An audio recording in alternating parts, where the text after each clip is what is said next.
In early October, Frisco local Sarah Wallace returned from her first trek on the 2,600-mile Pacific Crest Trail, her longest hike ever by about 6 months and 2,500 miles. The 34-year-old left Arizona on her birthday, April 10th, and reached the Canadian border on October 10.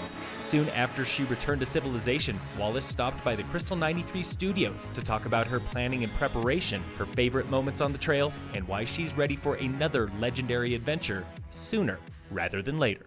Phil Lindeman, Krystal 93 News Director, in the studio today with Sarah Wallace. She's a Frisco local, and she just got back from the largest backpacking trip she's ever done in her life. Sarah, thanks for making time to come in. Yeah, thank you. Yeah, great to have you here. And you just got done with the Pacific Crest Trail. Tell us how you feel to be back in Colorado and done with this huge trip. It's a bit of culture shock. I got pretty used to living in the woods for the last, I think it was a little bit under 6 months. So just being back, I love Colorado. But being back kind of off that 19-inch trail feels a little weird. Yeah, I'll bet, especially when you did it solo, right? Yeah, well, it's kind of hard to say. I started solo, but it's almost impossible to be solo out there because there's so many hikers. So I would say I truly hiked by myself for about a third of it. And for 2/3 of it, I was with one or more people kind of day in, day out. Just kind of catching people as you went along sort of thing? Yep. Great. It's like a big community. But you didn't have any plans to meet anybody along the trail? Nope. Okay. Very cool. And tell me your background, I guess, when it comes to hiking. You told me earlier that you love hiking. That's what brought you out to Colorado in the first place. Yep. I've always loved hiking. When I moved to Boulder, I had no friends because I didn't know anybody. So that's sort of how I got to know Colorado and filled my time. So it was a lot of just day hikes, kind of here at Rocky Mountain National Park and around Netherland, that area. And it just kind of kept growing and growing as I got more confident being out by myself. So I started doing longer backpacking trips. By long, I mean like a couple days, and longer day hikes. And I sort of skipped a few grades when I decided I wanted to do the PCT, but it felt like the next thing I wanted to do. Yeah, where did that idea first come from? What first put the seed in your mind? I can't really pinpoint. I've actually thought about this a lot. I really think it was a couple years ago. I met a few girls that were doing the CT, like the Colorado Trail, in Silverton, and right around there, I was really into watching a bunch, like any documentary I could find about the Appalachian Trail. Okay. So there's a lot of stuff on YouTube and like actual documentaries and stuff that you can find on Netflix. So that was the idea of long distance hiking, and that was, I would say, maybe like 5 or 6 years ago. And the Pacific Crest Trail, I guess I learned about the PCT from that. And I was maybe a year and a half ago, I just one day was watching one of the 100 documentaries that I watch on YouTube, and I just kind of realized that I was in a position that I could make it happen. And it was like a snowy Sunday, and I just decided that then and there I was going to do it. a day a lot like today. We're sitting here in the studio watching that snow come down. And again, you were saying that like you're still in hiking mode after all this. Yeah. Yep. It's not like spending several weeks, months on the trail. Kind of got rid of that love of hiking for you. It's actually, I would say the opposite. Really? Oh, great. Well, now when you finally did find the Pacific Crest Trail and realized that that's where you wanted to head to, what made that possible? Like you said, it just seemed like a good time for you. What made that possible? Yeah, the situation with my work, I went from having I'm a marketing consultant, so I had one client that I had worked with predominantly, and that changed. So I had a couple smaller clients, so it was a lot easier to pull away work-wise. And then I also, at the time, thought I was going to have to move out of my apartment, so I thought that I would have no lease.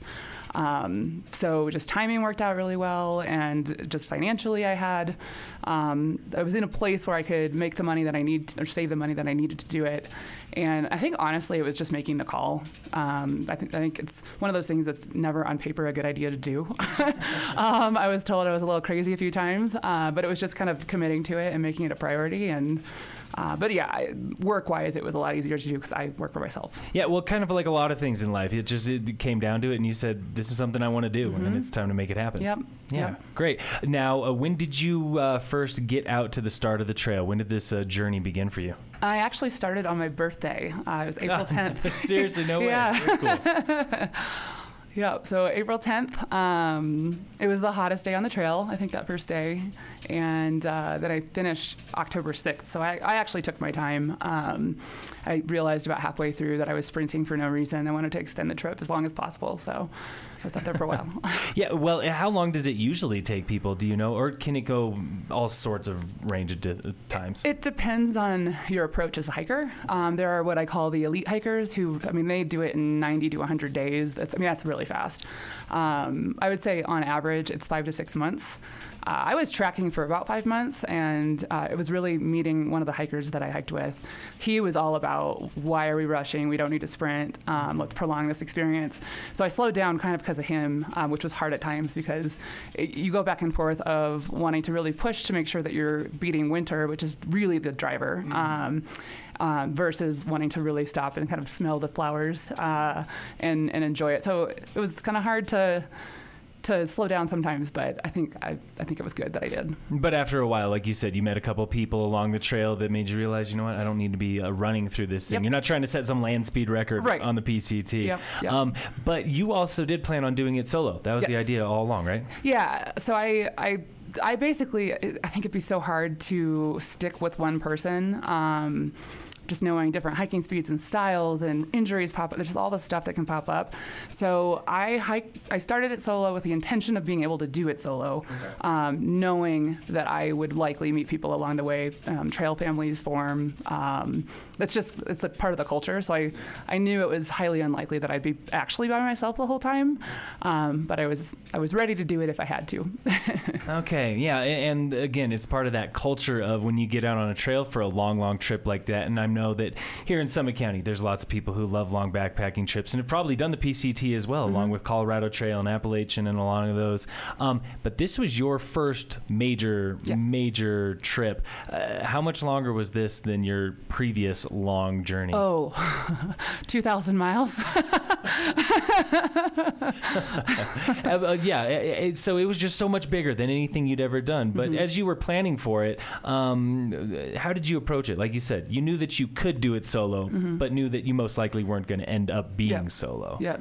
I think in terms of planning it and just how I wrap my head around it, because if you look at it's 2,652 miles, and if you look at it as that number, it is so overwhelming. It really was just chunking it down like day by day. I mean, half the time I would just wake up and say, all right, where's my next water source? It's 10 miles, so that's the 10 miles I'm going to focus on right now. And it really was just kind of breaking it into these little tiny, I mean, ultimately it's a bunch of little mini backpacking trips strung together because you're hitting towns about every 4 to 5 days, I would say, on average. So it's just, you make it kind of digestible. And I really didn't think about the big number or Canada or anything like that while I was doing it. It was all about kind of what was happening that day, maybe the next day, and that was it. Yeah. And where did you start? Did you go north to south, south to north? South to north. Is that the typical route that people take? Yeah. I would say 90% of people do that. Okay. And how come? Is it just because it's a little easier, or just the way that the tradition goes? I feel like probably weather-wise it's a bit easier. And I also think it's a little easier, and this is just my opinion, I think you'd get probably 10 different answers if you asked 10 different people, but the desert's pretty easy in terms of terrain when you start out. And so if you're just starting, I think it's a really good couple weeks where you're getting your body into shape, you're working through injuries, which I had all of them, before you hit some serious climbing. Washington, heading south, is really gnarly. It's, in one day you'll have like 2,000-3,000 foot climbs. I think that'd be really, really hard to start out doing that way, but people do it, and they're amazing. And that's the truth too, is that this trail is not, backpacking is not exactly just pounding pavement for thousands of miles at a time. You've got all that variety of terrain and everything else. When you were, planning and looking ahead at maps and everything, were there any sections that made you think, ooh, I don't know how I'm going to feel about that one when I get there? Yes. There were several spots, actually. I'm terrified of heights and exposure. And there were a few spots that I knew about going into it. Forester Pass is actually one of them. It's one of the first spots you really hit in the Sierra Mountains. where it's an ice chute, and if you misstep, you will fall hundreds of feet and die. And so there were several spots kind of like that. That's definitely the biggest one for me, that I knew about heading into it. And that was, I think, my biggest mental challenge, was just knowing I was going to have to face that, but I knew I'd only have to do it once. So yeah, right. It's not like you have to keep doing it over and over and over again. Yep. It's not hiking Mount Everest where you go up this gnarly stuff and back down the gnarly stuff. I just get through it and keep going, don't look back. How was it when you crossed it? It was actually scarier looking up at it, because it's a really, when you're looking, it's overwhelming when you're looking up at it, because you see this tiny little chute and it makes no sense in your brain how anybody's walking across that. Not gonna lie, I cried a little bit before. I just tried to kind of amp myself up to do it. But I was with some amazing hikers that were such an awesome support, and they really kind of were patient with me. And I ended up doing it fine. I don't know that I breathed at all as I was heading through. This year was actually a low snow year, so it was a lot less scary than other years. But it was pretty cool. I got to the other side and everybody cheered. Apparently you could hear it on the valley floor. People cheering for me. So it was the scariest but best day, I think, on the trail that I had. Yeah, I was going to ask about your highlights, if your highlights were paired up with some of those places that you thought were going to be just gnarly. Yeah, definitely. I mean, that's the kind of the adrenaline side of it. But I think there's a adrenaline with backpacking, yeah? Yeah, who'd have thought? Well, for me, it's more my fear. I would say like other people probably wouldn't have that same answer, but that was a huge factor for me. But yeah, I think it's hitting. I mean, there were several times in Washington specifically and the Sierras where we'd just hit these incredible face melting areas where just the views, you couldn't really wrap your head around them. Definitely those were some highlights. Goat Rocks Wilderness was amazing. But then also I would say my biggest highlights that I really think about and talk about the most are just the times with other hikers. I met some amazing people out there, just like sitting around a fire, eating our little tiny pots of food are some of my best moments on trail. Definitely. Are there any people who really stick out in mind, or any groups of folks that really stick out in mind? Yeah. Well, they're like the two individuals that I hiked with. Obviously you get to know that person so well day in, day out. You're trusting yourself with them. So those guys, and there was like a little mini, I guess you'd call it, not trail family, but we were kind of hiking around each other. Mm-hmm. There's actually a guy that his name is Twerk. He is a photographer that started this cool thing called Hiker Trash Vogue on Instagram. And he was basically just starting to take these beautiful pictures of the dirtiest people he's ever met. And it ended up kind of going viral, and it's amazing. He would you'd see him like stopped on the trail and he'd be like, drop your pack, let's go. And just would take these insane pictures of you. And I think he's coming out with a book.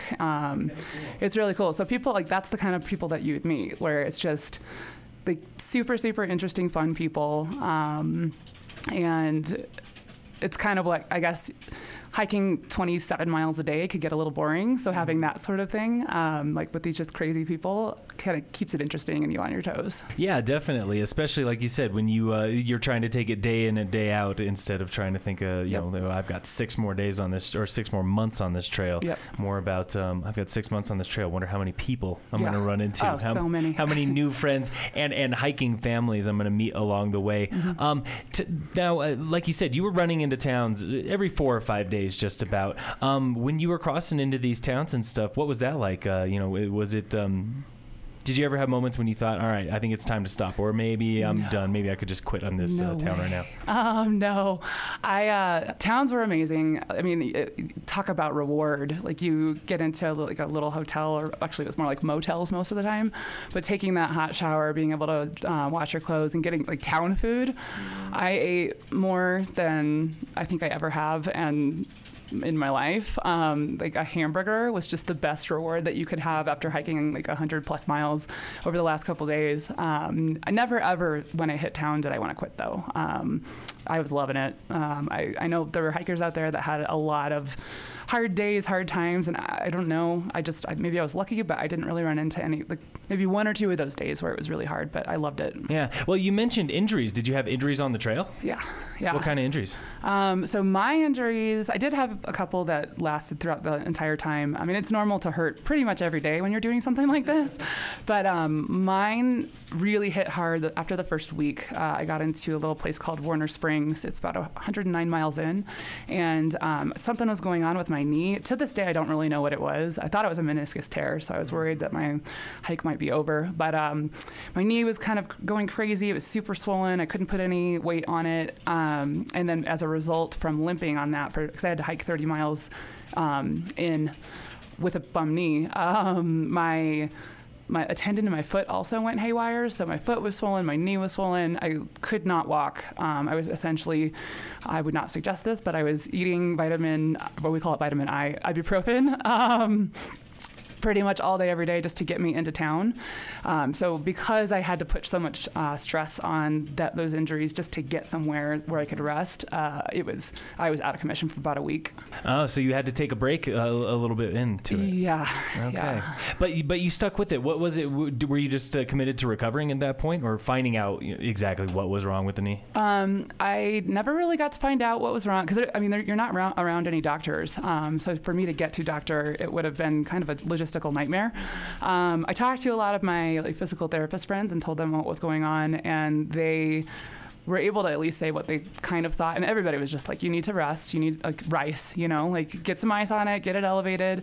So I did that. I laid around for about 6 days at all that's there is really a community center. So I just laid in the grass with, just waiting for this thing to go down. And it was hard. I lost everybody that I knew. It was only a weekend, so there was no way, unless something was broken, that I was going to quit without absolutely being sure that I was unable to hike. So I think it was just the rest and being patient. Once I did feel like I could hike, I think my first night out was 5 miles out, and I just took it really slow. And I had to for a couple of weeks, so that's why it was part of the reason why it took me so long. Is the desert section, I hiked a lot slower than I really needed to, just because of the injuries. Gotcha. But by the end of the trail, did it stick with you, that knee injury, the whole time, or did it kind of go away a little bit? It stuck with me through, I would say, half of the Sierra, so that's a substantial amount. I actually stopped using my poles going downhill, and it magically went away.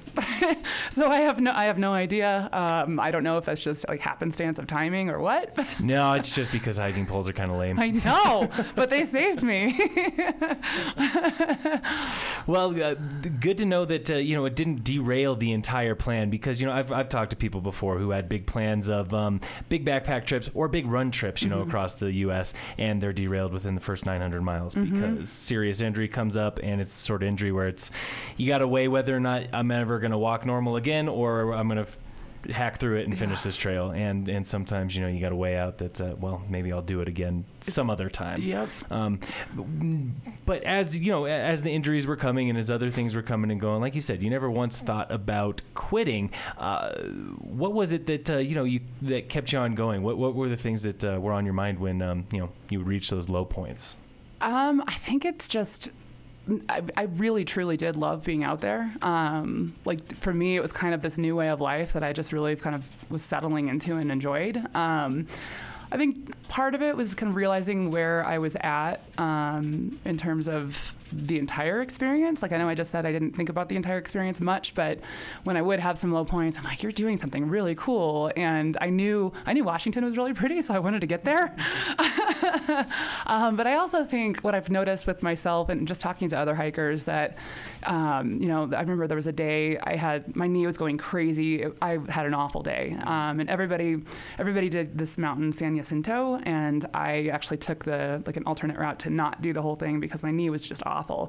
And I remember limping into camp and setting my tent up at about 5:30 and just diving in there and going to sleep. And woke up feeling a lot better. And what I kind of say a lot is hikers have a very, very short-term memory. So we remember the good forever, and the bad, it's just you wake up, it's a new day, and you kind of forget that pain.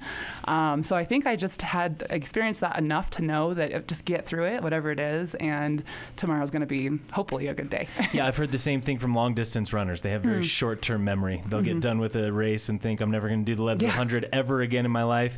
3 days later, they're thinking about how they can train to be a little faster. Yep. That makes a ton of sense to me.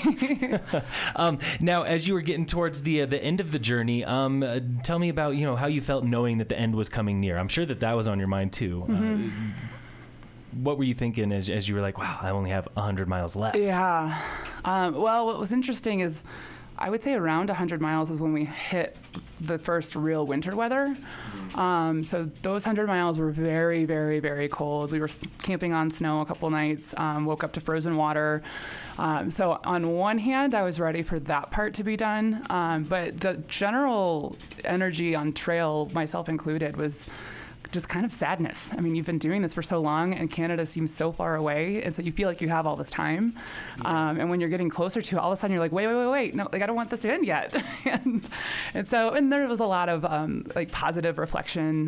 Like I said, I had a really great time throughout. And so it was just, I ended up hiking around some people that I had hiked on and off with throughout a lot of the trails. So it's just kind of like reminiscing and, friends. And so it was a really exciting thing. But I will say, because it was that cold when we did hit the monument, I definitely cried a lot and was really excited about being able to sleep in a warm bed for a couple days. A warm bed, like you said, where you don't have to wake up to frozen water and another day of hiking. Yeah, too. Although I miss it now.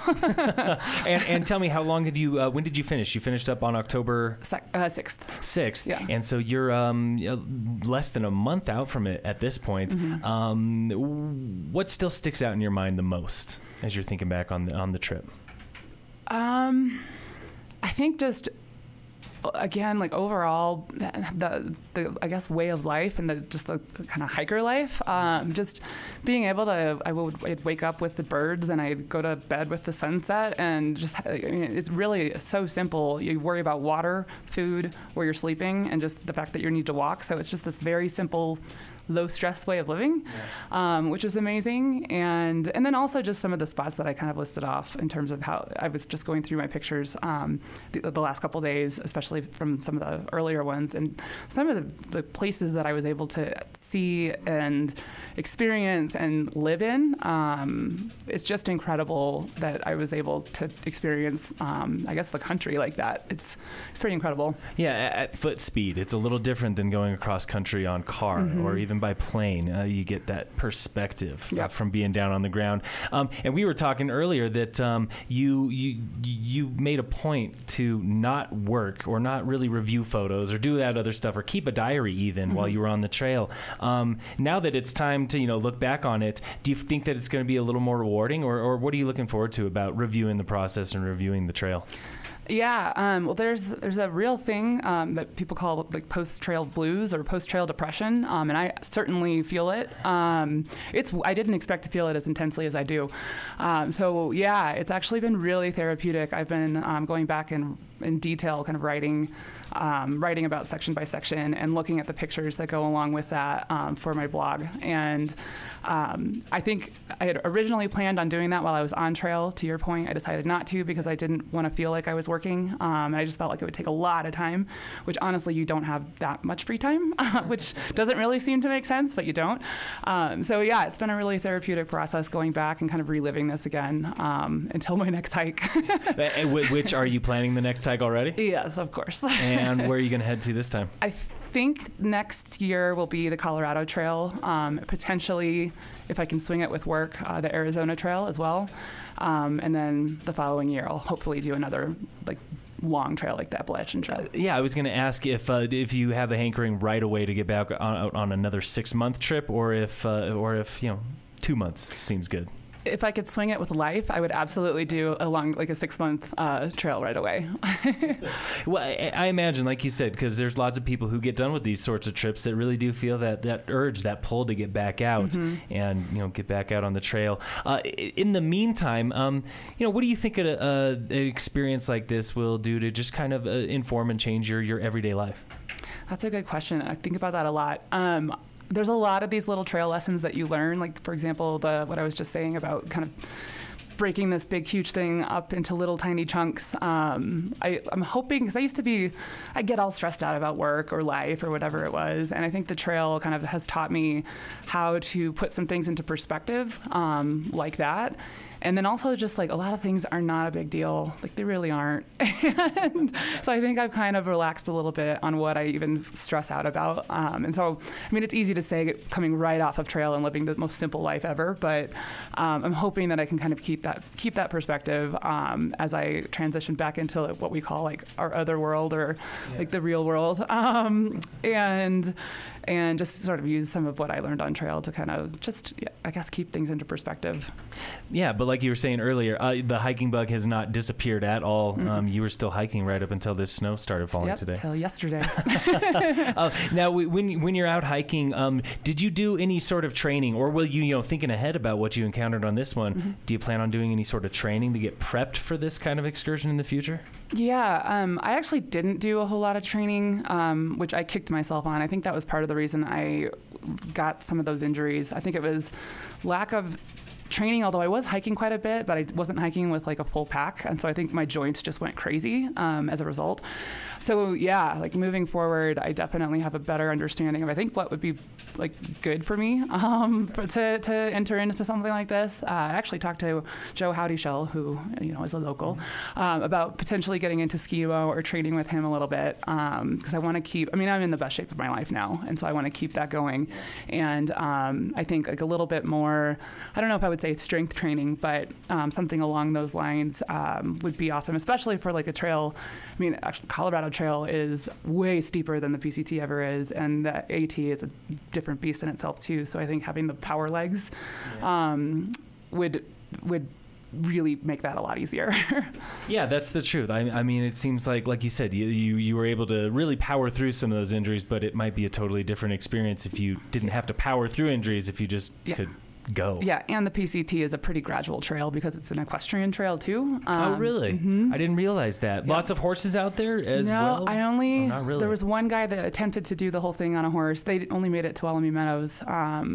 But it's graded for equestrians. Gotcha. Yeah.